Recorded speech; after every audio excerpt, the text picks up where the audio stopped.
Alors, comment allez-vous?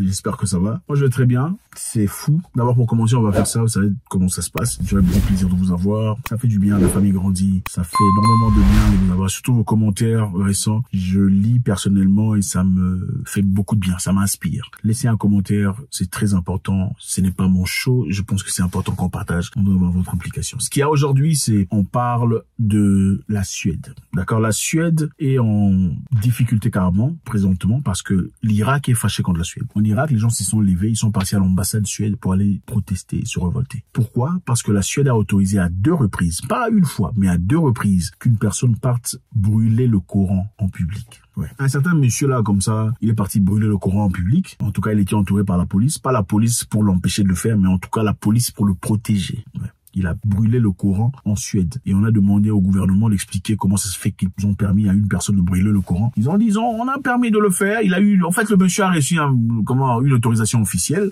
pour le faire, sous le nom de, comment on appelle ça, liberté d'expression. Sous le nom de la liberté d'expression, il a reçu l'autorisation de brûler le Coran en public. Vous voyez un peu. C'est malade, n'est-ce pas? Donc, une personne est partie demander une autorisation officielle au gouvernement pour aller brûler le Coran en public au nom de la liberté d'expression. Voilà. Là, je pense qu'il est important, on va suivre une personne ici très intéressante qui fait un commentaire par rapport à ça. Et je pense que ça va nous aider à comprendre. Vous savez pourquoi c'est important? Suivons d'abord, suivons. Well, let me begin by saying, imagine with me if instead of the Holy Quran, it was the flag of what the West calls the pride flag, the flag of the LGBTQ, whatever letters remain, that was burnt, the rainbow flag, it was burnt.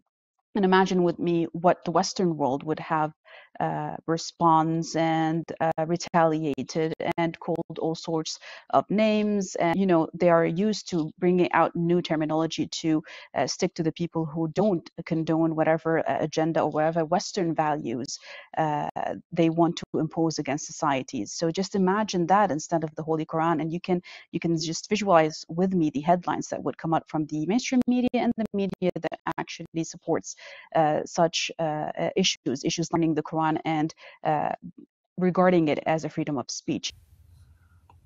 Donc voilà, comme elle l'explique très bien, c'est trop facile de dire liberté d'expression. D'accord, quand on brûle le livre même qui représente la religion d'1,2 milliard, plus d'1,2 milliard de personnes sur Terre, n'est-ce pas? Maintenant, imaginez-vous si les gens venaient ensemble, se mettaient ensemble pour brûler un drapeau là que vous connaissez.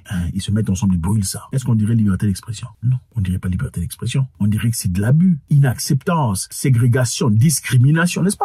N'est-ce pas ou pas? C'est ça l'hypocrisie dont on parle. Nous savons tous qu'ils ont fait des campagnes, ils continuent à faire des campagnes inouïes partout ailleurs dans le monde pour faire accepter leurs idéologies, prétendant que voilà, chaque humain a le droit de faire ce qu'il a envie de faire, chaque humain a le choix de faire ce qu'il a envie de faire choix, il faudrait respecter le choix des humains et tout le bazar. N'est-ce pas? Et on comprend, on essaie de comprendre en tout cas. Maintenant, s'il faut respecter le choix des humains comme ça, on peut pas respecter les choix des musulmans. It's not a freedom of speech, because if it were so, it would equally mean that burning the Bible and burning the Talmud or the holy Christian and Jewish books would have equally happened, and we wouldn't have heard a peep out of anyone. But that would never happen, especially in the West, because in the West it's a minority of Muslims versus a majority of Christians and Jews. But that's not the issue. It's not about burning people's belief system of 1.3 billion humans on the planet. It's about the hypocrisy that comes with it.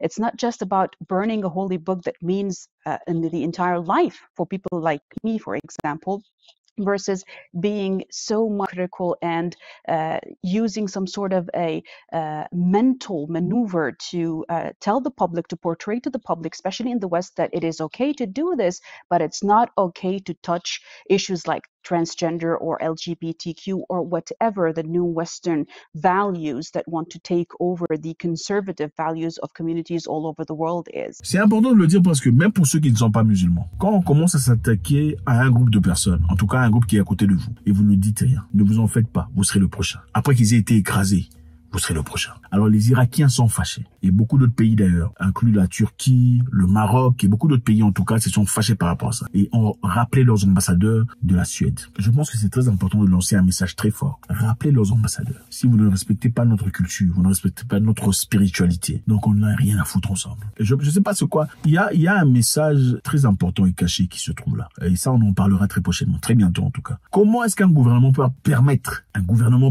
à un individu d'aller marcher dans dans les rues avec ses amis et brûler le Coran. Et ensuite aller devant une mosquée. Deuxième fois, devant une mosquée. Donc, la première fois, on aurait compris c'était par erreur. La deuxième fois, devant une mosquée, brûler le Coran et crier comme ça, liberté d'expression. Ça, sans ou pas. Maintenant, imaginez-vous si on brûlait la Bible. Imaginez-vous si on brûlait le Torah ou le Talmud pour les judaïques. On dirait que c'est liberté d'expression. On ne le dirait pas. On dirait que ce sont des tendances terroristes, n'est-ce pas? C'est ça leur campagne internationale, de vouloir tuer dans l'œuf les initiatives positives que les gens ont. Donc, le monde dans lequel on vit aujourd'hui, on veut faire vivre les gens de manière uniforme. Donc, on doit tous réfléchir de la même façon. On veut, en effet, tuer la tradition, tuer la spiritualité. De même qu'au Canada, avec Justin Trudeau. Justin Trudeau, c'est un dictateur. Oui, le président canadien, c'est un dictateur. Regardez seulement derrière comment il a traité les Canadiens pendant l'époque là, comme ça. Les gens n'avaient rien à dire. On a forcé ça aux gens. Et toutes ces personnes qui se sont permis de se lever pour dire nous sommes contre cela, nous avons notre droit personnel. Ils ont été malmenés. Beaucoup ont vu leur compte bancaire bloqué, leur PayPal effacé, leur Stripe. Donc tous les moyens de transaction ont été bloqués pour empêcher à ces gens de respirer. Maintenant imaginez-vous si il avait le full pouvoir de faire ça. Là on n'a pas parlé de liberté d'expression. Quand une personne choisissait de ne pas se faire tout ce truc, là il n'y avait pas de liberté d'expression. Donc la liberté d'expression s'autorise seulement quand ça soutient votre tendance. Au Canada, on a fermé beaucoup d'écoles musulmanes.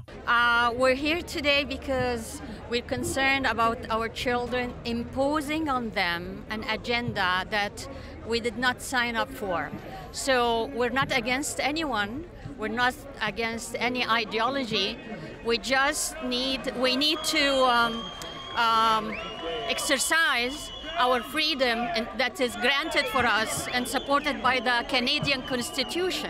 On a renvoyé beaucoup de gens, des représentatifs musulmans. Pourquoi? Parce que d'après eux, ils sont en train d'éduquer les enfants à suivre la loi selon, c'est-à-dire la structure familiale, comme c'est écrit dans le livre. Ils sont en train de respecter ça parce qu'ils sont trop, vous comprenez un peu, leur tendance, leur idéologie, leur projet est d'évidemment faire accepter leur tendance que vous connaissez auprès des enfants. Et comme vous intervenez, d'accord, vous êtes en train de ralentir leur travail. Et pour empêcher ça, on a commencé à canceller, c'est-à-dire effacer les écoles qui enseignent l'islam, les professeurs qui ont des tendances d'islam au Canada. Pourquoi la communauté internationale ne parle pas? Pourquoi on n'a pas fait du bruit? Imaginez-vous si on brûlait le truc là, le drapeau là. Combien de bruit on ferait dans le monde, dans les médias internationaux? Imaginez-vous. C'est ce qui se passe en Ouganda même dernièrement là. Il n'y a pas des gens qui ont été...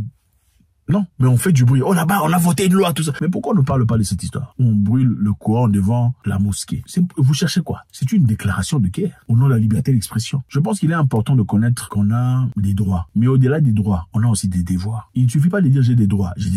Tu as aussi des devoirs. Et tu ne peux pas prétendre avoir de droits si tu ne sais pas la limite de tes devoirs. C'est-à-dire tes droits se limitent là où les droits des autres commencent. Si tu veux vivre en communauté. La Suède, prétendument un pays progressiste et aussi hétéroclite, devrait naturellement accepter tout le monde et respecter les tendances de chaque humain. Si tu veux être un monsieur qui devient femme et qu'il faut te respecter, alors il faut aussi respecter la religion des gens, puisque vous acceptez les Irakiens, les Indiens, les Turkménistan, tout ça. Il faut aussi accepter leur culture. Et moi, je pense que c'est un message fort, un message caché qu'ils ont envoyé au monde que vous connaissez. Et aussi, la Turquie a réagi, le Maroc a réagi et d'autres pays. C'est très important. Je pense qu'on vit dans une vie où il est important de comprendre les tendances dans lesquelles on part. Tout ce que vous voyez comme guerre ici, tout ce qu'il y a ici, c'est bien structuré. On sait pourquoi on organise ça. Ce n'est pas pour rien. La majorité de guerres que vous voyez, c'est parce qu'il y a un profit derrière. Ok, en Afrique, les guerres sont là pour les minéraux. Prenons l'exemple de l'Est, de l'Afrique de l'Est, RDC au coin là-bas. C'est parce que tout ça, il y a beaucoup de choses à gagner là-bas. Et si le pays est en paix, on sera obligé de venir dans les voies normaux, c'est-à-dire de payer les taxes convenablement comme tout le monde. Et ce n'est pas acceptable parce que le niveau des taxes sera beaucoup trop élevé. Alors pour gagner les histoires, prendre les minéraux, prendre les ressources sans difficulté, sans nécessairement avoir à payer quoi que ce soit, on crée la guerre, on finance les guérillas, on finance les bandits, tout ça là pour créer un désordre,